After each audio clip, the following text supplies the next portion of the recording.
Malawi Brief. Ndi nthawi ya nkhani madzulo lero pa 24 December 2025. Tsopano nazi nkhanizi mwatsatanetsatane. Unduna wa zofalitsa nkhani wati boma lavomereza anthu asanu 5 kuti ndi omwe aperekeze wachiwiri kwa president wa dziko lino Dr. Jane Ansah ku ulendo wawo opita ku United Kingdom UK omwe anyamuke pa 26 December 2025 ndipo adzabwerera pa 10 January 2026. Malinga ndi chikalata chomwe chasayinidwa ndi nduna ya zofalitsa nkhani Dr. Shadrack Namalomba chati pa ulendowu boma ligwiritsa ntchito ndalama pafupifupi 170 miliyoni kwacha pogula matiketi a ndege komanso maalawansi. Namalomba ati ndalamazi zikanatha kukhala zokwera kufika pafupifupi 300 miliyoni kwacha koma azichepetsa potsatira ndondomeko zatsopano zomwe boma likutsatira posamalira chuma.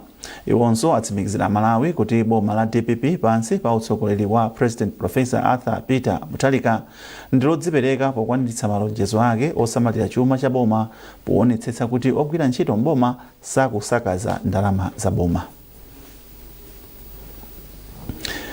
Pomwe pangotsala maola chabe kuti akhristu mdziko muno akumbukire tsiku limene Yesu Khristu anabadwa, anthu anakangalika kugula zinthu zosiyanasiyana pokonzekera tsikuli. Kwa anthu ambiri tsikuli ndi la chikondwerero komanso kuyendera abale.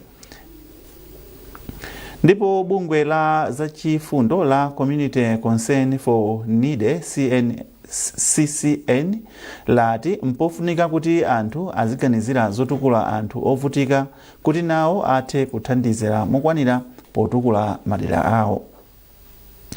Mkulu wa bungweli Mbusa Edward Kamthunzi wa mpingo wa CCAP mu sinodi ya Livingstonia ndiye mwaonena izi pa phwando la Christmas lomwe anakonzera ana komanso achikulire ochokera mdera la Jenda mboma la Mzimba. Grant Mohango ali zambiri mu ripoti ili. Pofuna kulimbikitsa chikondi ndi chiyanjano pakati pa ana osowa aulumali ndi okalamba kwa Jenda mboma la Mzimba, bungwe la zachifundo la Community Concern for the Needy CCN linakonza phwando losangalala limodzi ndi anthuwa mu nthawi ino ya chisangalalo cha Krismasi. Mkulu wa bungweli Mbusa Edward Kamthunzi anati bungwe lawo lipitiliza kuthandizana ndi boma potukula miyoyo ya anthu osowa kuti nawo athandize mokwanira pa chitukuko cha dziko lino. Tili ndi malingaliro onena kuti anthu awa pa chizungu timati apange empower, tipange zinthu zonena kuti zikhoza kutukula moyo wawo azafike pa level yonena kuti anthu awa akhoza kuzidalira pa iwo okha. Tikufuna beti apase ngati matraining osiyanasiyana kuti tipange maprogram ena amene akhoza kutukula miyoyo ya anthu ngati amene. Mlendo wolemekezeka pa mwambowu Mbusa William Musongole wa mpingo wa Ebenezer anati nthawi yakwana kuti mipingo ilimbikitse ntchito zothandizana ndi boma kuphunzitsa anthu zomwe zingawatukule pa miyoyo yawo. Ndikamaona ana panopa ine ndimaona kuti sibwino kuti ana azidusa mzinthu ngati zotero. Kwabwino tiyalimbikise kuti asaduse mnyengo zimene ifeyo tinadusamo kuti moyo wawo uzakale wabwino. Nawo ena mwa omwe anapindula ndi thandizoli anati iyi ndi njira imodzi yothandiza kukwaniritsa masomphenya awo. Ine ndasilandira chifukwa choti tikugana chikondi pakati pana omwe saziwa mawu a Mulungu. Ngatothokoze amene anapangisa mwambo umenewu athandiza chifukwa choti ana ena anakhala kunsewu china chake chitozochitika kunsewu choyipa. Pothirapo ndemanga wapa mpando wa komiti yoyendetsa ntchito za bungweli Mayi Jalet Muhango anati bungwe lawo lipitiliza kuthandiza asungwana kuti akwaniritse masomphenya awo. Pambali popasa chakudya anthuwo analandiranso chimanga aliyense kuti akayambirepo komanso ena mwa iwo analandira nkhumba. Grant Mwango, MBC Mzimba. Bungwe la Malawi Energy Regulatory Authority MELA lati nkhokwe za mafuta agalimoto tsopano zikulandira mafuta okwanira omwe athandizire kulimbikitsa kukhazikika kwa mafutawa pa msika. Muthenga omwe apereka ku nyumba ya malamulo mwezi watha, nduna ya mphamvu za magetsi ndi migodi a Jean Matanga anati dziko lino likukhudzika kwambiri ndi kusowa kwa mafuta kamba kuti mafuta omwe anali mu nkhokwe za dziko lino anali atatha. Mkulu ofalitsa nkhani ku bungwe la Malawi Energy Regulatory Authority a Fitina Khonje wauza MBC kuti patakali pano dziko lino likuchita bwino po ikanso mafuta okwanira mu nkhokwe zake. Zambiri mu ripoti ili. Myezi ingapo yapitayi dziko lino linali pavuto lalikulu makamaka pakapezekedwe ka mafuta galimoto mdziko muno. Anthu omwe ntchito zawo zimadalira mafuta monga mataxi kapena minibus ankagona ma filling station, ndipo mafuta pa misika ina ankagulidwa 10,000 kwacha penanso 15,000 kwacha pa lita. Izi zimachitisanso kuti mitengo ya katundu osiyanasiyana kuphatikizapo mtengo wolipira ukakwera galimoto ukwere kwambiri. Izi sizinakhuze anthu ochita malonda okha, pafupifupi wina aliyense mdziko muno anakhudzidwa ndi vutoli. Zimatikhudza kwambiri because ndrama ija yonena kuti malo moti tikanagula mafuta ndi for example 3,500 timagula 1 liter ndi 10,000 kwacha. So zimatikhudza kwambiri because ngati tikufuna tiyende mwina tithire mafuta 5 liters galimoto, ndiye kuti timapezeka kuti tikufuna tigwise ntchito ndrama zambiri of which zimatisokoneza, ndiye kuti ndiwo super khomo sizingapezeke ya ma transport amakhala okwera. Komanso mitengo ya zinthu mapezeka kuti lero ukafusa mtengo ukakonsekerewe ukapange budget ya zinthuzo koma ukapezeka kuti katundu ujo ukampeza okwera. Ndiye zimene zimandipweteka kwambiri. Ngati siku imene lomwe na rugby timapanga pasiku mafuta akamapezeka timapanga 30,000, ndiye kuti mafuta ngati akusowa ndiye kuti tiyembekeze kuti tipeza ndalama yosikira pa 30,000 mwe 10,000 kapena 15,000 kumene.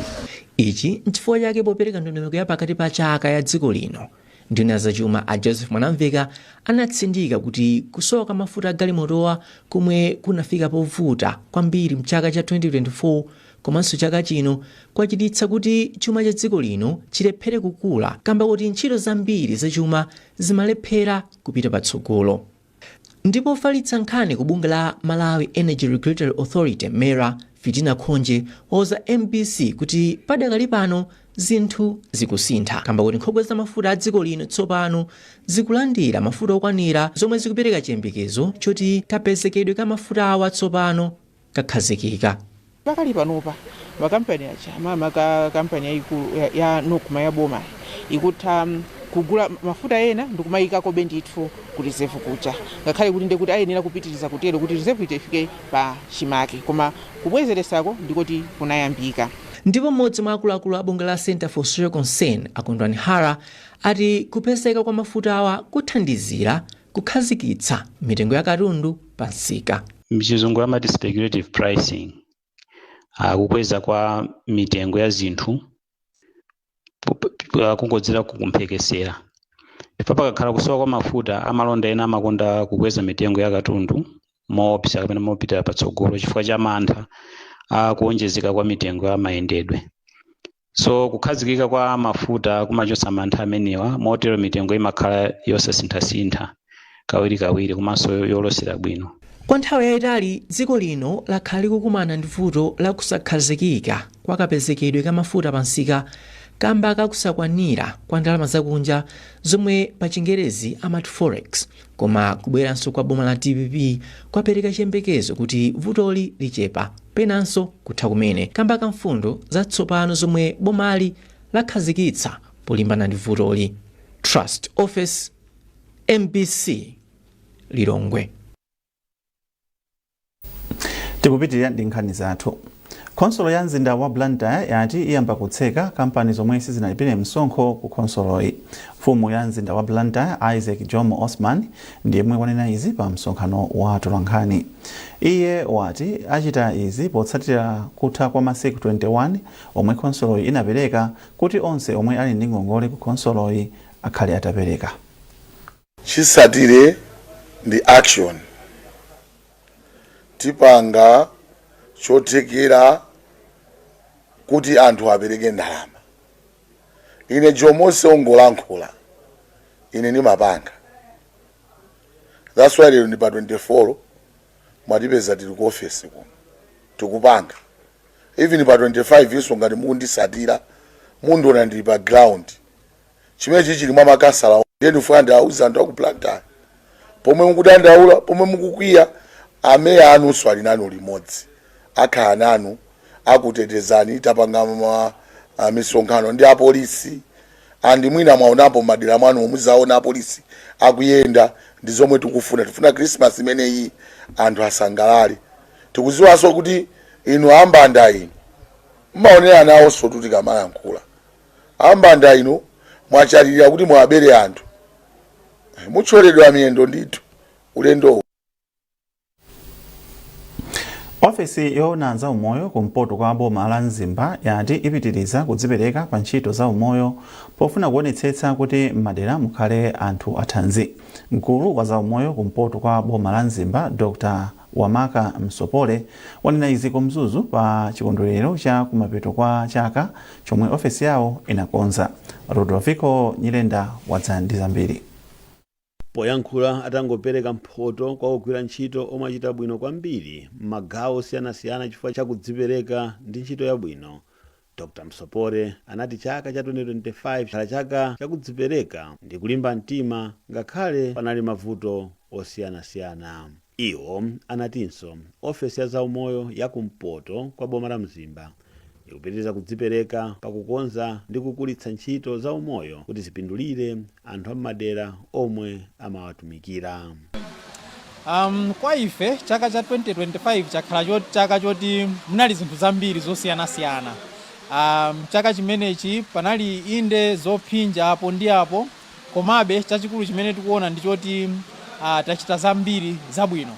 So mwachisanzo tili ndi chipatala chimodzi chimene chaka chimenechi tinayamba tachisegulira. So tayamba kuthandiza anthu kumeneko kumadise, komanso tili ndi department imene timati optional paying services imene anthu ena amene amatha kuona kuti ineyo ndikhoza kupita kolipirako amatha kupita mkulipira. Pa nthawiyi Adraida Nyemba yemwe ndi namwino wa matenda a mu ubongo adasankhidwa kukhala wogwira ntchito bwino kwambiri, walimbikitsa anzake kugwira ntchito zawo mozipereka chifukwa ntchito ya mchipatala ati ndi mayitanidwe. Baba kwanzanga omwe ndogwira nawo ndikuthokoza kwambiri chifukwa ngati ntchitoyi pawekha sungaite timagwira ndithu ngati pa umodzi wathu, andi ndikuwafuniranso zabwino zonse kuti chaka chikubwerachi azakhale mmodzi wa iwo olandira nawo mphoto zimenezi. Chipatala cha inu kweni ndicho chapambana zipatala zonse pakagwiridwe kabwino ka ntchito kuderali. A United Civil Servant Sacco, NBS Bank, Old Mutual pamodzi ndi makampani ena ndi wanathandiza ndalama kuti mwambowu uchitike. Rudoviko Nyirenda, MBC Muzuzu. Mkulu oyang'anira za ukhondo mtauni ya Mangochi Wesley Kathumba wapempha anthu ochita malonda kuti azitsatira ndondomeko za ukhondo pofuna kupewa kubuka kwa matenda a kolera.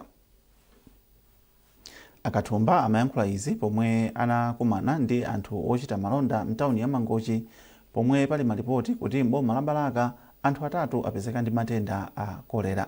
Sotini Ndazi anayankhula ndi Akathumba. Anthu akutaya zinyala malo osayenera zimene zikupereka chiopsezo chachikulu potengera kuti nyengo ino ya mvula imabweranso ndi zinthu zambiri monga vuto la matenda a kolera amene madera ena oyandikira boma lathu lino la Mangochi amba kale ngati ku Balaka kumene kwapezeka anthu amene akuyikira kuti ali ndi matenda amenewa a kolera. Kotero kuti ifenso kuno ku Mangochi tili pa chiopsezo. Ndiye tinachiona kuti nchofunikira kwambiri kuti anthu amene akuchita mabizinesi yawo, anthu amene akukhala Mangochi town muno atengepo gawo loonetsetsa kuti malo amene akukhala komanso town yathu ikhale ya ukhondo. Titatha kuyankhula nawo aonesa chidwi kuti akufunadi kugwira ntchito limodzi ndife, akufunadi Mangochi atakhala wa ukhondo. Kotero kuti ifeyo tawapempha kuti tigwire nawo ntchito limodzi, ndipo tayika malamulo kuti anthu aonetsetse kuti malo awo amene akuchita bizinesi ndi malo olongosoka, awo asamala moyenera, asatayire zinyala pena paliponse, asatayire zinyala mu ngalande zathu. Kotero kuti ife tikapeza malo kuti sakuchita zolongosoka tagwirizana kuti tizawapezanso koma nkuyankhula nawo mwina. Iyo ni ntchito ya khanso ndi udindo wathu, ndikuti malamulo athu amene tili nawo amene timati ma bylaws okhuza ndi kasamalidwe ka zinyalala adzagwira ntchito. Tsopano tikubwereranso ku nkhani yathu yaikulu yomwe tikuti pomwe pangotsala maola ochepa kuti akhristu m'dziko muno akumbukire tsiku limene Yesu Khristu anabadwa, anthu ambiri anakangalika kugula zinthu zosiyanasiyana pokonzekera tsikuli. Mtolankhani wathu James Kachepa akutipatsira ripoti. Iye ndi nthawi yomwe aliyense ali kalikiliki konzekera nyengo ino ya Christmas, yomwe ndi nthawi yakubadwa kwa Yesu Khristu. Pano ndi pa Chipiku Plus yomwe ili moyang'anizana ndi chipatala cha Moyo Wathu ku Blantyre, ndipo ogula akufotokoza mosiyanasiyana pa za nyengo ino ya Christmas. Nde ine ni madamu tinagwirizana nena kuti zimene tingagule leroli tikalo zipika so special mwanjira ena yake ndithu.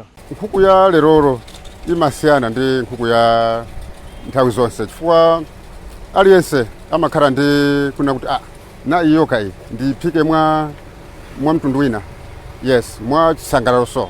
Komanso sizokhazo azukanisi kuti muli zina ndi zina mu sakabagimu zinthu zina zimene mwina sinayambe tagulako koma timagula kunena kuti tikasangalala ndithu kuti kodi zimene zikaziona limodzi ndi anzathu. Kwa ena nyengoyi ndiyokhuza kulimbikitsa ubale. Tikamasangala Christmas imeneyi tisaziyang'ane ferokha komanso tiyeni tikhale ndi abale onse kumene ali kuti mcheze nawo ndi kusangana nawo limodzi. Tisasangale rokha komano tisangale ndi abale tonse amene nawo.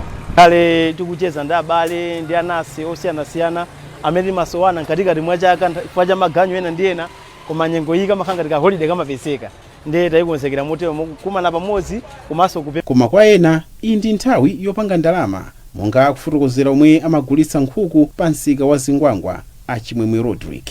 Aya anthu akugula mosalinyinika, so akugula amene akukonzekera munthu mwawo basi. Koma katswiri pa zachuma Meward Tobias akuchenjeza onse pa ziganizo zomwe akupanga zokhuza zikondwerero mu nyengo ino. Tindilosise kuti tikusangalala osapitilira mmene tikupezera kwathu kulili, chifukwa nthawi yomwe ina imene ntchito za kumunda zili pa chimake, mwezi wa mawawu ana zibwerera ku sukulu afuna transport. Christmas yafika, nthawi yomwe akhristu alole Yesu kubadwira m'mitima yawo. Mafuno abwino a Christmas. James Kachepa, MBC, Blantyre. Mlembi wankulu wa chipani cha Malawi Congress MCP Richard Chipwendo Banda akhala akuwasungabe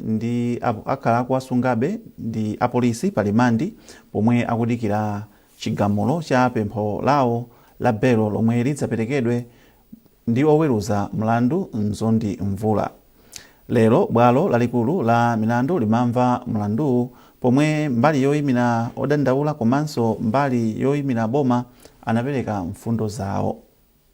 Atamva mfundo za mbali zonse, oweruza mlandu Mzondi Mvula ati apereka chigamulo kudzera pa email akamaliza kuundika mfundo zonse.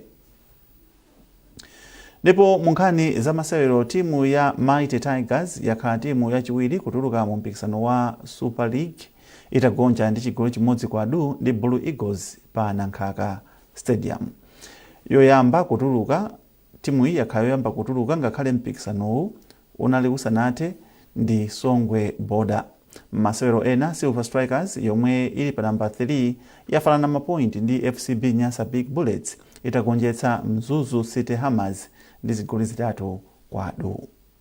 Silver ndi Bullets yomwe ili pa namba 2 ali ndi mapoint 63 aliyense, pamene Sivo yagonjetsa Karonga United 2-1 ndipo Craig Sporting yagonjetsa Goshen City Desert Dynamos 1-0. Masewero otsiriza ampikisanowu alipo loweruka likudzali ndipo Wanderers yatenga kale ukatswiri. Ndi nkhani imeneyonso tafika pa mtsiriziro pa nkhani zathu madzulo ano.